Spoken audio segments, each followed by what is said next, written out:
सभी विद्यार्थियों का बीए फाइनल के लोक प्रशासन के फर्स्ट पेपर में आज जो हमारा टॉपिक है वो पिछले टॉपिक्स के साथ ही कंटिन्यू है, अमेरिकी संविधान की मुख्य विशेषताएं। बच्चों, आज से पहले वाले लेक्चर में हमने संयुक्त राज्य अमेरिका के संविधान के बारे में थोड़ी बहुत जानकारी आप लोगों के साथ में बांटी थी, कैसे इसका निर्माण किया गया। आज हम चर्चा करेंगे इसकी प्रमुख विशेषताओं की, जिसमें हमने पहला पॉइंट को डिस्कस किया था, विश्व का सबसे संक्षिप्त संविधान। आज हम दूसरे बिंदु पर आते हैं, दोहरी नागरिकता। दोहरी नागरिकता से तात्पर्य है कि अमेरिका का में जो संघीय शासन व्यवस्था है उसके अंतर्गत वहाँ संघ और राज्य दोनों स्तरों पर नागरिकता का प्रावधान है। प्रत्येक नागरिक दोहरी नागरिकता धारण करता है। पहली नागरिकता उस राज्य की जहां वह रहता है और दूसरी नागरिकता अमेरिका की। उदाहरण के लिए, अगर आप अमेरिका के नागरिक हैं और अमेरिका के राज्य अलास्का के निवासी हैं तो एक नागरिकता आपकी अलास्का की होगी और दूसरी नागरिकता आपकी अमेरिका की होगी। अमेरिकी संविधान की तीसरी विशेषता पर हम चर्चा करेंगे, मौलिक अधिकार। यद्यपि अमेरिका की स्वतंत्रता के घोषणा में मौलिक अधिकारों की स्पष्ट झलक दिखाई देती है, लेकिन फिलाडेल्फिया जो सम्मेलन हुआ था उसमें जब इस संविधान को निर्मित किया गया था तो उसमें मौलिक अधिकारों का समावेश नहीं किया गया था। 1791 में जब संविधान में प्रथम 10 संशोधन किए गए तो उसमें मौलिक अधिकारों का वर्णन किया गया और उसके बाद 13 से 14वें और 15वें संशोधन के द्वारा भी मौलिक अधिकारों में वृद्धि की गई। नागरिकों के मौलिक अधिकारों को लेखबद्ध रूप से उल्लेख विश्व के अन्य संविधानों के लिए अमेरिका की ही देन है, जिसका अनुकरण बाद में भारत, जापान, पाकिस्तान, आयरलैंड आदि देशों के द्वारा किया गया। जो प्रमुख अधिकार हैं जो हमने इस पीपीटी के माध्यम से दर्शाए हैं और उसके बाद के अन्य बारे में भी अपन करेंगे अध्ययन। पहले जो है वो धर्म की स्वतंत्रता का अधिकार, भाषा, अभिव्यक्ति और प्रेस की स्वतंत्रता का अधिकार, शस्त्र रखने और धारण करने का अधिकार, शिक्षा का अधिकार, कोई भी सैनिक किसी मकान के स्वामी की अनुमति के बिना नहीं रह सकता किसी भी समय में, किसी को तलाशी कभी भी नहीं ली जा सकती, आवेदन पत्र के देने का अधिकार, शोषण के विरुद्ध अधिकार, अत्यधिक जमानत, अत्यधिक जुर्माना, अत्यधिक कठोर दंड से सुरक्षा संबंधी अधिकार, $20 से अधिक दीवानी मामलों में जूरी की मांग करने का अधिकार। ऐसे बहुत सारे अधिकारों का जिक्र अमेरिकी संविधान के अंतर्गत मौलिक अधिकारों के रूप में लेखबद्ध किया गया है।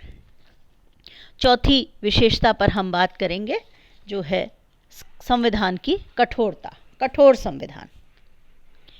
अमेरिका के संविधान की जो विशेषता है कि यह विश्व के सभी संविधानों में सबसे कठोर संविधान है।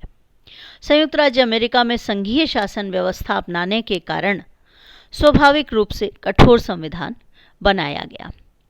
संभवतः संविधान निर्माताओं ने राज्य की आंतरिक विविधता तथा अंतर्राष्ट्रीय परिदृश्य के संभावित परिवर्तनों को देखते हुए यह कदम उठाया गया होगा।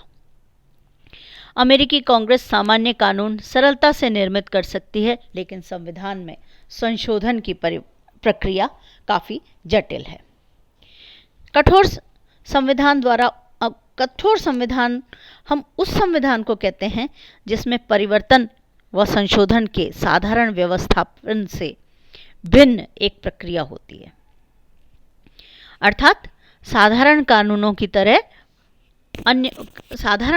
की तरह इसमें परिवर्तन नहीं किया जा सकता। अमेरिकी का संविधान एक ऐसा ही संविधान है जिनमें संविधान संशोधन के लिए उस प्रक्रिया से भिन्न प्रक्रिया को प्रयोग में लाया जाता है। संघीय संविधान के लिए यह कठोरता बहुत ही आवश्यक है। अमेरिकी संविधान की कठोरता का यह प्रमाण है कि इसमें मात्र 27 संशोधन अभी तक किए गए हैं, जिसमें से 10 संशोधन मौलिक अधिकारों के संदर्भ में किए गए हैं। संविधान संशोधन के प्रस्ताव बहुत अधिक आते हैं, लेकिन यह व्यवस्था इतनी जटिल है कि इस कारण इसमें संविधान में संशोधन प्रायः कम ही किए गए। जनता का संविधान यानी जन संप्रभुता पर आधारित। अमेरिका के संविधान को जनता का संविधान कहा जाता है क्योंकि इसका निर्माण जनता के प्रतिनिधियों के द्वारा किया गया है। संविधान की प्रस्तावना में लिखा है कि हम संयुक्त राज्य अमेरिका के लोग संविधान का निर्माण करते व उसे प्रतिष्ठित करते हैं। इस संविधान का निर्माण इस सिद्धांत के आधार पर हुआ है कि जनता को निर्णय करने का अधिकार प्राप्त हो। अमेरिकी संविधान को जनता का संविधान इसलिए भी कहा जाता है क्योंकि इसमें संप्रभुता देश की जनता में निहित है। जनता ने ही देश के शासन ढांचे को निर्धारित किया है और वही लोकतांत्रिक ढंग से यह निर्णय करती है कि उसके प्रशासक कैसे होंगे। प्रभुता संपन्न होने के नाते जनता को यह अधिकार है कि वह किसी भी सरकार को अपनी शक्तियों का दुरुपयोग अगर कोई करता है तो उसे अमेरिका की जनता बदल सकती है। संविधान का निर्माण वहां पर जनप्रतिनिधियों के द्वारा ही किया गया और अंतिम स्वीकृति भी जनता ने ही दी। अतः लोकतंत्र में जनता ही संप्रभु कहलाती है। वहां पर जब संविधान की प्रस्तावना रखी गई थी उसमें ये कहा गया था कि हम संयुक्त राज्य अमेरिका के लोग अधिक शक्तिशाली संघ बनाने, न्याय की स्थापना, आंतरिक शांति की प्राप्ति, सामान्य प्रतिष्ठा की व्यवस्था करने, सामान्य कल्याण में वृद्धि करने और अपनी संतानों हेतु स्वतंत्रता के वरदान को सुरक्षित करने के लिए संयुक्त राज्य अमेरिका के इस संविधान को अंगीकार करते हैं। तो ये बात हुई कि हमारी जो अमेरिकी संविधान है वो जनता के संप्रभुता पर आधारित है। नेक्स्ट है संघात्मक व्यवस्था। संघात्मक व्यवस्था से तात्पर्य है कि जो प्रारंभ में भी हम देखें जब अमेरिका का संविधान निर्मित हुआ 1787 में, तो वहाँ पर 13 राज्य थे, 13 संघीय परिसंघ की इकाइयाँ थीं जिनकी संख्या अब 51 है और यहाँ पर संघीय शासन व्यवस्था के अंतर्गत केंद्र और राज्य दोनों ही स्तरों पर अलग अलग सरकारें होती हैं। शक्तियों का स्पष्ट विभाजन होता है, संविधान में सर्वोच्चता रहती है, सर्वोच्च न्यायालय होता है और संघ में राज्यों का समान प्रतिनिधित्व सुनिश्चित किया जाता है। अमेरिकी शासन व्यवस्था में ये सारी विशेषताएं मौजूद हैं। अमेरिकी संविधान में संघीय सरकार की शक्तियां अथवा विषयों का स्पष्ट वर्णन किया गया है तथा अवशिष्ट शक्तियां राज्यों के अधीन मानी गई हैं। इसके अलावा दोहरी नागरिकता भी संघात्मक व्यवस्था को बल प्रदान करता है। अमेरिका में न्यायपालिका संविधान के संरक्षक के रूप में कार्य करती है। एक और बिंदु पर हम चर्चा करते हैं जो बीच की हमारे छूट गई थी, लिखित संविधान। अमेरिका का संविधान लिखित संविधान है, निर्मित संविधान है। ये 1787 में निर्मित किया गया और विश्व का प्रथम लिखित संविधान के रूप में हम अमेरिकी संविधान को देखते हैं। यद्यपि अमेरिकी संविधान का निर्माण फिलाडेल्फिया सम्मेलन में किया गया था, लेकिन इसका न्यायिक पुनरावलोकन कांग्रेस द्वारा निर्मित अधिनियमों, संशोधनों, परंपराओं, प्रशासनिक निर्णयों से निरंतर विकास होता रहा। यह संविधान एक निश्चित समय की कृति है, न कि ब्रिटिश संविधान की तरह क्रमिक विकास। निरंतर विकसित हो रहे अमेरिकी संविधान का जो मूलभूत दर्शन है, मूलभूत ढांचा है, वो आज भी यथावत है। इसलिए विश्व के लिखित संविधानों में एक सर्वोच्च संविधान के रूप में अमेरिकी संविधान की गणना की जाती है। महत्वपूर्ण बिंदु है नियंत्रण व संतुलन की व्यवस्था। अमेरिका में अवरोध एवं संतुलन भी हम जिसे कहते हैं नियंत्रण एवं संतुलन। अमेरिका में सरकार के तीनों अंगों के लिए ऐसा प्रबंध कर दिया गया है कि तीनों आपस में एक दूसरे पर ऐसा नियंत्रण बनाए रखें कि शक्ति का संतुलन बना रहे। उदाहरण के लिए राष्ट्रपति देश का प्रमुख कार्यपालक या स्वामी है। उसके बारे में कहा जाता है कि दुनिया में वह सबसे अधिक शक्तिशाली है। राष्ट्रपति की शक्तियों पर अमेरिकी कांग्रेस का नियंत्रण रहता है। वह राष्ट्रपति को अपनी शक्तियों के दुरुपयोग करने से रोकती है। कांग्रेस को अधिकार है कि वह प्रतिवर्ष देश का बजट स्वीकार करे। यदि अमेरिका का राष्ट्रपति मनमानी करना चाहे और धन व्यय करने की स्वीकृति न मिले तो राष्ट्रपति ऐसा नहीं कर सकता। दूसरी ओर राष्ट्रपति भी कांग्रेस की विधायी शक्तियों पर नियंत्रण रखता है। कांग्रेस द्वारा पारित सभी विधेयकों के लिए जरूरी है कि कानून बनाने से पहले राष्ट्रपति उन्हें स्वीकृति प्रदान करे। राष्ट्रपति को विधेयकों पर वीटो करने का भी अधिकार है। राष्ट्रपति को अधिकार है कि वह किसी विधेयक को स्वीकार करे या ना करे। इसी के साथ कांग्रेस को भी अधिकार है कि वह राष्ट्रपति द्वारा अस्वीकृत विधेयक को पुनः पारित कर दे। तीसरी बात, विधायिका और कार्यपालिका पर न्यायपालिका का भी नियंत्रण रहता है। न्यायपालिका इन दोनों के कार्यों को पुनरीक्षित कर सकती है।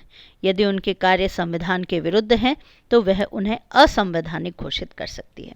इस कारण हम देखते हैं कि नियंत्रण भी है, अवरोध भी है और संतुलन भी है। शासन के तीनों अंग एक दूसरे से स्वतंत्र हैं, लेकिन आपस में एक दूसरे को नियंत्रित करते हैं। शासन व्यवस्था को प्रभावी, व्यवहारिक, कुशल, उत्तरदायी बनाने के लिए इस सिद्धांत को, इसे हम कहते हैं चेक एंड बैलेंस मेथड, इस सिद्धांत को अपनाया गया है कि कोई भी अंग शासन का ना तो पूर्ण रूप से स्वतंत्रता का उपभोग कर सकते, जवाबदेहता से वो मुक्त नहीं हो, यानी वो किसी भी तरह से निरंकुश ना हो। इसलिए नियंत्रण के बारे में भी कहा गया है। कांग्रेस जो कानून बनाती है उसको न्यायपालिका पुनरावलोकन कर नियंत्रण भी कर सकती है। न्यायपालिका पर भी कांग्रेस और कार्यपालिका का नियंत्रण रखा जाता है। तो इस रूप में ये सारी चीज़ें महत्वपूर्ण होती हैं। नेक्स्ट है शक्तियों का विभाजन, शक्ति पृथक्करण। अमेरिकी संविधान के किसी भी अनुच्छेद में यह वर्णित नहीं किया गया है कि सरकार के तीनों, शासन के तीनों अंग पूर्णतः पृथक होंगे, लेकिन शक्ति पृथक्करण दिखाई देता है। संविधान के पहले अनुच्छेद में यह कहा गया कि संविधान में दी गई विधायी शक्तियां कांग्रेस में निहित होंगी और संविधान के तीसरे अनुच्छेद में लिखा गया न्याय संबंधी शक्ति एक सर्वोच्च न्यायालय तथा उसके नीचे के न्यायालय में बटी हुई होंगी। संविधान के अनुच्छेद 2 के द्वारा कार्यपालिका शक्तियां राष्ट्रपति को सौंपी गई। तो शासन की शक्तियों के केंद्रीकरण के माध्यम से निरंकुशता बढ़ती है, अतः नागरिक स्वतंत्रता पर संकट आ सकता है। इसलिए तीनों अंगों को एक दूसरे से पूर्णतः पृथक भी नहीं किया गया, बल्कि एक दूसरे से स्वतंत्र रखा गया है। तीनों अंग एक दूसरे के प्रति उत्तरदायी नहीं है, बल्कि स्वतंत्रता प्राप्त हैं। उदाहरण लें हम कि राष्ट्रपति का निर्वाचन जनता करती है, लेकिन उसे निर्धारित अवधि से पूर्व हटाया नहीं जा सकता। महाभियोग प्रक्रिया में राष्ट्रपति को हटाया तो जा सकता है, लेकिन यह प्रक्रिया बहुत जटिल और बहुत समय लेने वाली होती है। इसी प्रकार राष्ट्रपति कांग्रेस को भंग नहीं कर सकता। राष्ट्रपति न्यायाधीशों की नियुक्ति तो करता है, किंतु उन्हें सिवाय महाभियोग के साधारण परिस्थितियों में हटा नहीं सकता। इसी प्रकार व्यवस्थापिका, कार्यपालिका और न्यायपालिका स्वतंत्र रह करके कार्य करती हैं। फाइनर ने एक बात कही थी कि अमेरिका का संविधान जानबूझकर बनाया गया। शक्ति पृथक्करण का एक विस्तृत लेख है जो इस सिद्धांत का पर चलने वाला विश्व के अग्रणी राज्य हैं। 10वीं विशेषता हम देखते हैं अध्यक्षात्मक शासन व्यवस्था। एक महत्वपूर्ण बात जो विशेषता है अमेरिका की, जो हम पाते हैं कि जिस तरह से ब्रिटेन में संसदीय लोकतंत्रात्मक प्रणाली एक आदर्श उदाहरण है, उसी तरह अध्यक्षीय शासन प्रणाली के संबंध में अमेरिका की चर्चा की जाती है। अमेरिका में संसद अध्यक्षात्मक शासन प्रणाली को अपनाया है, जहां राज्य का अध्यक्ष राष्ट्रपति होता है, जो कार्यपालिका का वास्तविक स्वामी होता है। जहां संसदीय शासन प्रणाली में दोहरी कार्यपालिका यानी नाम मात्र की और वास्तविक कार्य करती हैं, वहीं अध्यक्षीय शासन प्रणाली में एकल कार्यपालिका होती है। अमेरिका में राष्ट्रपति को कार्यपालिका की शक्तियां प्रदान की गई हैं, जो मुख्य रूप से शक्ति पृथक्करण, जो कि मॉन्टेस्क्यू का सिद्धांत था, उस पर आधारित है। राष्ट्रपति एक निश्चित अवधि के लिए जनता द्वारा चुना जाता है, जो व्यवस्थापिका के प्रति उत्तरदायी नहीं होता, जबकि संसदात्मक व्यवस्था में उत्तरदायी होता है। राष्ट्रपति के सहयोगी मंत्रीगण व्यवस्थापिका के सदस्य नहीं होते, वे केवल राष्ट्रपति के प्रति उत्तरदायी होते हैं। तो बच्चों, आज ये हमने चर्चा की अमेरिका के संविधान की विशेषताएं। अगले वीडियो लेक्चर में हम चर्चा करेंगे अमेरिकी प्रशासन की विशेषताएं, और उसके बाद अमेरिका के अंतर्गत हम अमेरिका के राज्यपाल को पढ़ेंगे, जो कि राज्यों में होता है। और आज का जो हमारा वीडियो लेक्चर है वो यहीं समाप्त होता है। आप लोगों के प्रश्नों का, आप लोगों के कमेंट्स का हमेशा इंतज़ार रहता है, लेकिन शायद अभी आप लोगों ने अपनी पढ़ाई को प्रारंभ नहीं किया है। सभी के लिए ऑल द बेस्ट।